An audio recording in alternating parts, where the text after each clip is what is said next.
Good morning everyone, সবাই তোমরা কেমন আছো? আমি অনেকদিন ধরে আবার ব্লগ করছি। আমি এই সবে ঘুম থেকে উঠলাম।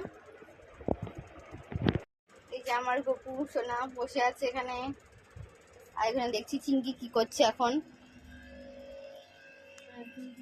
চিঙ্কি এখন আমাদের সবার জন্য টিফিন করছে।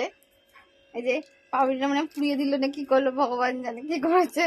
কিছুই করিনি আমি পাউরুটিটা কেন পড়াবো? এটাকে কি বলে? কি করছিস তুই?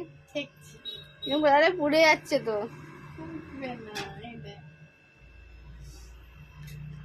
আচ্ছা ভালো করে রান্না কর, বলে দিলাম। পারি না আমি রান্না। চাকু দিয়ে রান্না করছি। আমাকে রান্না শেখানো হয়নি বুঝলি, আর আমার কোনো দরকার নেই, রান্না শিখতেই হবে। তুই শুধু চাউমিন আর স্যান্ডউইচ খাবি, আর কিছু খাবি না। থাকে তোকে ভাই আমাকে খাওয়াতে হবে না।